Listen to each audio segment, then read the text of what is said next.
L. Ron Hubbard obviously had a lifelong commitment to helping new writers. He did a number of things. He was head of the American Writers Guild, for example, when back in the 1930s.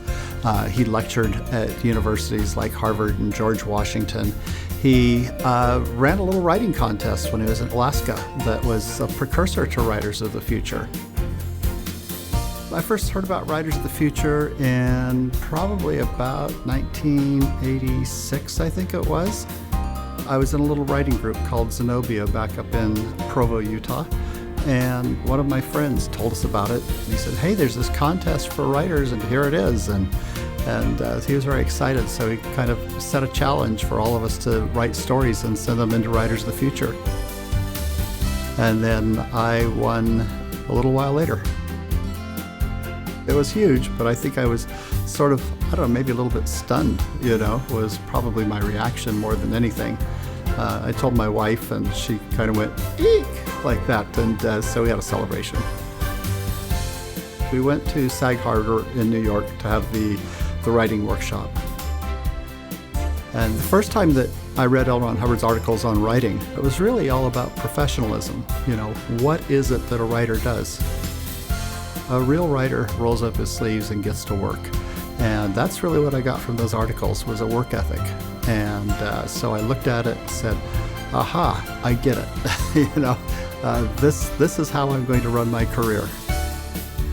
Then we went to the awards ceremony, and that was really kind of surreal because Mark Hamill was there. I was a big Star Wars fan, so having Luke Skywalker there, along with Isaac Asimov sitting almost next to me, like 2 seats over, and Roger Zelazny. All of these people that you look up to as heroes and whose work you've been studying, they were just like all there in one room. So when I was announced as a grand prize winner, that was a big surprise. And it was all a blur after that.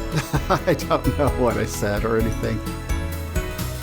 The big surprise to me was just how well received it was by editors. We had a bunch of editors in the room from major publishers, and I had 8 of them that came up and gave me their cards and said, would you be willing to show us your first book proposal? And so I ended up having a little auction and selling my first 3 books within the next week.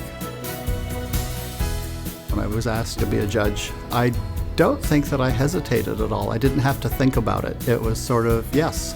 I had been watching the contest, having been a winner of the contest and knowing how much of an impact it had on my life. And so I just saw it as a great opportunity to help new writers break into the field, establish their connections, and move forward.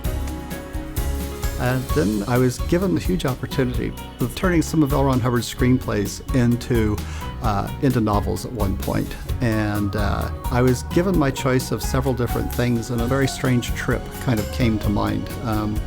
Came to me as being one that would be fun to do. My grandfather was from the mountains of West Virginia, and the character of Dunphy was from West Virginia. I would never have written that novel without the screenplay. It was just something that I probably wouldn't have dared try without L. Ron Hubbard's novel as the backbone of the whole thing. L. Ron Hubbard is still having its impact, affecting writing as we move forward all the time. And the contest is the longest running writing contest of its kind. But more importantly, it's still growing by leaps and bounds. We doubled our size roughly in one single year. And the fact is, the people who are winning the contest today are going to be leaders in the field tomorrow. They're going to be the people who are writing articles, who are producing movies, who are running the publishing companies and things like that. That's the caliber of people. Our winners have had over 1,000 novels published, 4,500 short stories, not to mention the effect they've had on screenplays and articles written and things like that.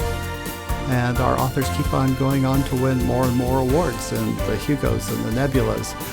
They've gone on to win Campbell Awards. They're winning international awards in Britain and Canada and down in Australia. It just keeps going kaboom, The mushroom cloud is getting bigger all the time. L. Ron Hubbard talked about how the artist really inspires a generation. They're the dreamers who look at the future and therefore help create the future.